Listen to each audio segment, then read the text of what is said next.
Olá! Sejam muito bem-vindos a mais um vídeo sobre gestão de risco. Eu sou a Pan Semezato, analista de mini contratos da Rico, e hoje nós vamos falar sobre o que não fazer e o que fazer.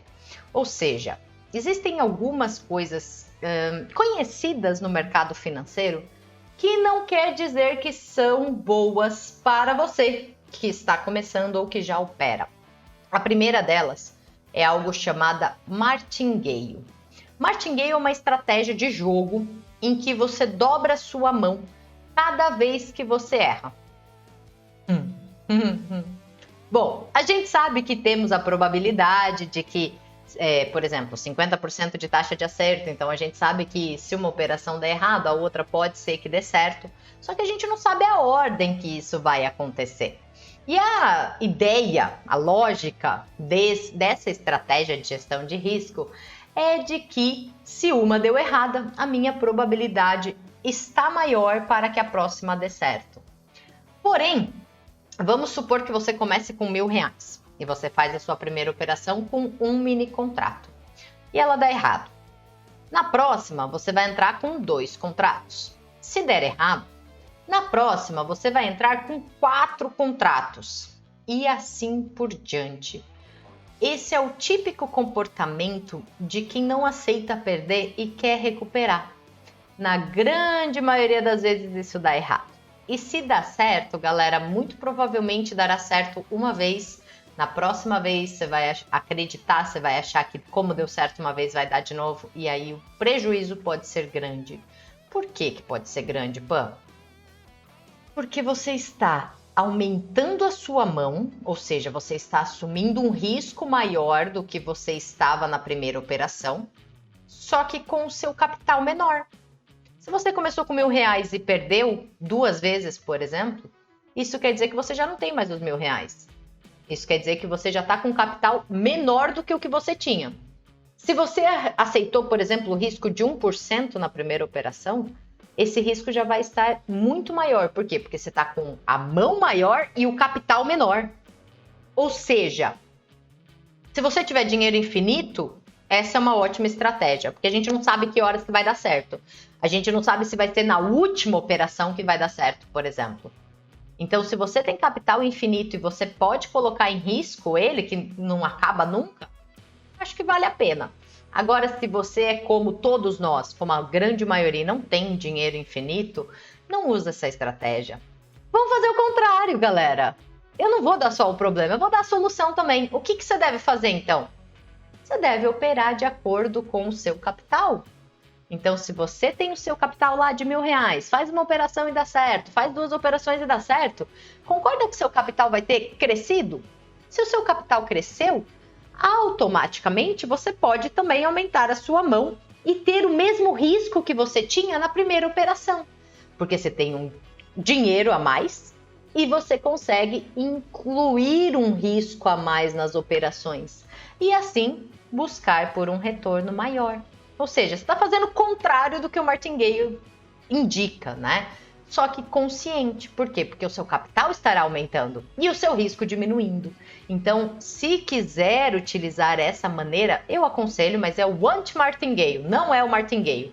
Martingale, fuja, tá? Na maioria das vezes, martingale é mais psicológico do que qualquer outra coisa, só com aquela vontade de recuperar.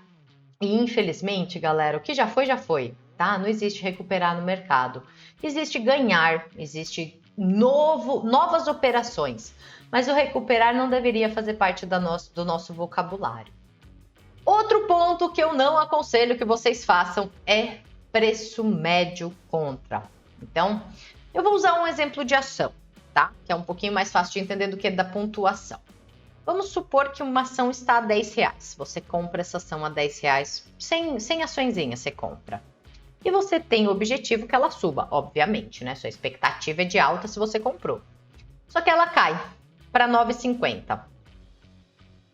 Você fala, ai meu pai eterno, ela tá caindo. Eu não queria perder. Bom, se eu comprar mais 100, eu vou ficar com 200 ações com preço médio entre os 10 e os 9,50. Então eu vou comprar mais 100.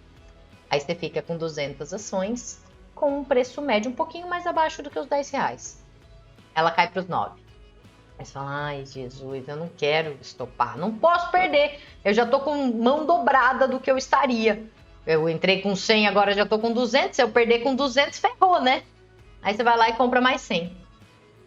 A ação que tava valendo 10, ela vai para R$3. E você tá comprando contra. E você tá comprando contra. Por quê? Porque diversos motivos, tá? Não quer perder. Pode ser porque caiu demais. Não tem jeito, caiu demais. Meu Deus do céu, tem que subir, tem que subir, tem que subir. O mercado não tem que fazer nada. O mercado segue o fluxo e nós temos que seguir o fluxo do mercado. Alguns exemplos. Olha o gráfico de Ciel, olha o gráfico de RBR, por exemplo. São ações que já tiveram o seu preço bem mais alto e que hoje não tem mais esse mesmo preço.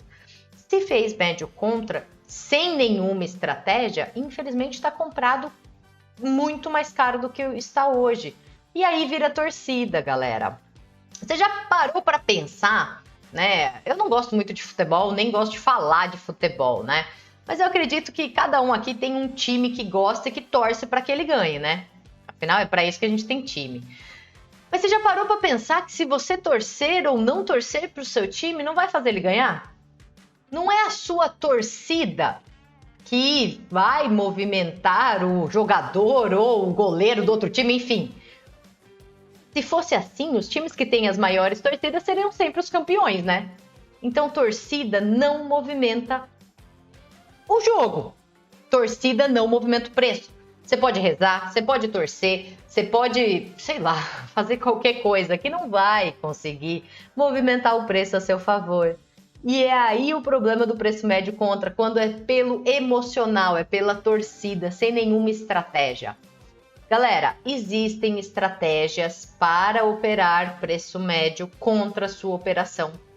Só que são estratégias, ou seja, você sabe até que ponto e qual o tamanho da sua mão e que você vai comprar ou que você vai vender e até determinado ponto. Não é simplesmente porque você quer. Não é porque caiu demais ou porque subiu demais que você tem que tomar a decisão de fazer o preço médio contra. Muito cuidado, tem muita gente que indica fazer isso. E galera, já vi muita, mas muita gente quebrar, perder dinheiro, muito dinheiro, porque simplesmente fez preço médio contra seguindo alguém ou porque queria que o mercado fizesse o que ele quisesse. E não é assim que funciona, tá? O meu conselho é: quando o mercado está em tendência, então se você compra, por exemplo, mini dólar e ele sobe e ele dá um novo ponto de entrada de acordo com o seu operacional e você quer aumentar a mão, aí eu concordo. Por quê? Porque está em tendência, porque você tem o porquê continuar aumentando a sua mão conforme o preço está andando a favor. Então, preço médio a favor, eu gosto. Preço médio contra, somente se você tiver uma boa estratégia e saiba utilizar essa estratégia, não pelo emocional. Combinado? E o último ponto do que não devemos fazer é operar sem stop. Então, nós temos que saber qual é o risco das operações que estamos fazendo. E a gente sabe que o risco das operações é o ponto em que para de fazer sentido. Então, se está com sinal de compra, minha expectativa é de que suba. Se não subir, eu tenho o ponto em que para de fazer sentido essa compra. Ali é o nosso stop. Respeite o seu stop, porque ele é o risco que você definiu, que você aceita tomar. Se você não respeitar o seu stop, se você não operar com o stop, você pode ficar com um prejuízo muito maior do que você pode, do que você aguenta na sua conta. E isso pode trazer muita dor de cabeça para você, para a sua vida pessoal, inclusive, tá? Então, assim, ó, por mais que ninguém queira perder, a gente tem que entender que faz parte de todo operacional e do mercado ter perdas também. O importante é que a gente saiba qual é o limite dessas perdas, determinando os nossos pontos de stop, ou seja, o nosso risco de cada operação. Então, eu quero que vocês realmente usem essas dicas dessa aula, do que fazer e do que não fazer, e coloquem em prática, para que não aconteça com você o que acontece com um monte de gente que acaba caindo nesse papinho de preço médio contra, de martingale, de querer recuperar, de tira o stop que uma hora volta. Não é bem assim que funciona. tá? Experiência própria. Use minhas dicas, espero que tenham gostado desse vídeo e nos vemos na próxima aula para saber como dar o primeiro passo depois de tudo isso de conhecimento que vocês tiveram nessa playlist de gestão de risco. Combinado? Espero vocês lá então.